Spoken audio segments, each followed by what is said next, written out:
saya menyatakan bahawa sebenarnya Malaysia, walau siapa pun yang memerintah, kita memerlukan sebuah badan ataupun civil society, badan masyarakat sivil yang benar-benar independen, yang menjadi check and balance kepada kerajaan dan pembangkang. Dan untuk itu saya percaya bahawa Bersih sebenarnya memainkan peranan yang besar untuk membawa suara rakyat yang benar-benar genuine untuk membawa agenda perubahan ke arah kebaikan. Dalam masa yang sama,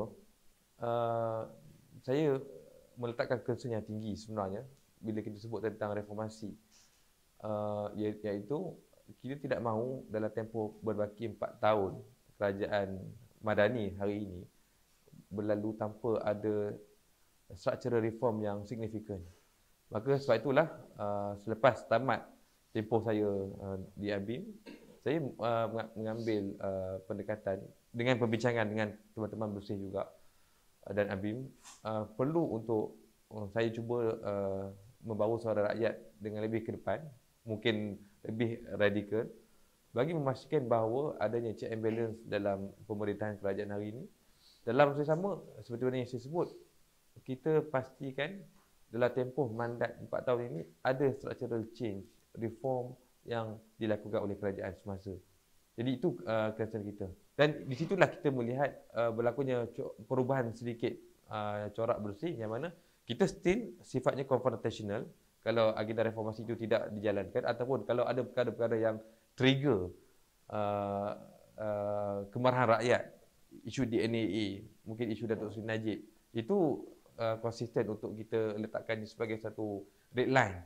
Tapi dalam sama, ia tidak membakar jambatan kita dengan kerajaan, ahli parlimen, juga ahli parlimen pembangkang melalui jawatan kuasa ataupun engagement kita dengan kerajaan. Sebab ultimate aim kita ialah kita nak pastikan apa saja yang kita buat, outcome-nya ialah adanya structural reform tadi, perubahan yang dapat dilakukan oleh kerajaan untuk kebaikan rakyat. Susulan kita bertemu dengan Perdana Menteri, kita menyatakan bahawa Bersih akan terus konsisten untuk pastikan agenda reformasi yang dipersetujui secara prinsip oleh Perdana Menteri dan juga kerajaan Madani ini dilaksanakan mengikut timeline yang bersesuaian. Itulah tujuan kita, untuk build momentum, bukan untuk bina satu Bersih yang ke-6 secara mengejut. Jadi, tapi kita menuju ke arah itu untuk pastikan ada capaian yang lebih baik. Bila Bersih nak? Tunggu bila sampai masa apabila Bersih dah cukup beli garam. InsyaAllah kita harap media sabar dulu. Bila mana media tanya bila Bersih nak, kita nyatakan bahawa kita akan jadi check and balance, kita akan pantau sidang parlimen untuk melihat perkembangan agenda reformasi. Dan itu juga translationnya kepada Pak Rakan. Dan insyaAllah juga akan ada beberapa perkara-perkara besar, sehingga bila masa yang sesuai kita akan umumlah Bersih 6. Ya, sebenarnya kalau memasuki tahun depan, ia sudah memasuki tempoh 2 tahun setengah kerajaan.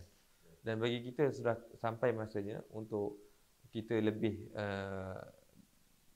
mendesak untuk pastikan kerajaan benar-benar melaksanakan agenda reformasi. Sebab kita faham, okey, baik, tahun lepas baru setahun dan dalam semua kerajaan menghadapi masalah ataupun cabaran pilihan raya negeri. Jadi fokusnya banyak kepada aktiviti-aktiviti politik, kemudian juga isu kestabilan. Dan hari ini kita lihat kerajaan sudah semakin stabil, dan memang Bersih kita menyokong kerajaan yang stabil. Dengan kerajaan yang stabil lah boleh dilaksanakan agenda reformasi. Jadi sebagai contoh, saya lihat atau kita tengok contoh tadi balik kepada soalan 2018. Kita tak nafikan antara sebab kenapa tidak dapat dilaksanakan reformasi itu sebab tidak ada kestabilan, juga disebabkan isu komunikasi dan sebagainya. Baik, jadi balik kepada tempoh ini, jadi sebab itulah kita letakkan hujung tahun ini ataupun awal tahun depan, kerana ia sudah pun memasuki tempoh 2 tahun, dan apabila masuk tempoh 2 tahun setengah, maksudnya sudah masuk separuh penggal. Dan memang itulah timeline yang bersesuaian, yang memang Bersih harus mengambil sikap yang lebih radikal untuk mendesak kerajaan melaksanakan agenda ini. Saya juga sukar untuk mengukur bila boleh dilaksanakan sebab ia bergantung kepada dealing politik sebenarnya antara kerajaan dan pembangkang. Sejauh mana mereka ini bersetuju untuk yang ini dilaksanakan. Kita mencabar dekat bagi kita dulu, nanti kita nak buat kecap.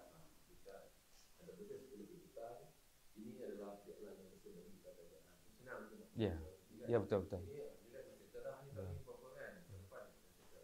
Ya, tapi keseluruhannya kalau boleh semua itu dilunaskan dalam penggal ini. Itu.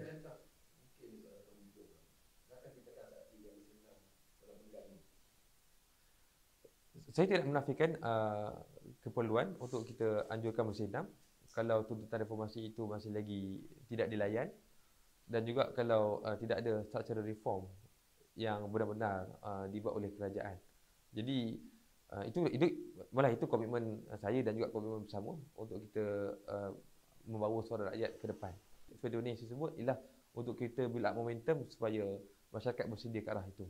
Jadi sebab tu akhirnya bagi saya dan juga bagi kami Bersih, kita harus hidupkan kembali dulu harapan rakyat bahawa perubahan itu masih lagi boleh dilakukan. Iaitu dengan kita build up momentum, akhirnya rakyat melihat bahawa Bersih masih ada, Bersih mahu meneruskan momentum untuk membawa suara rakyat untuk membawa agenda perubahan.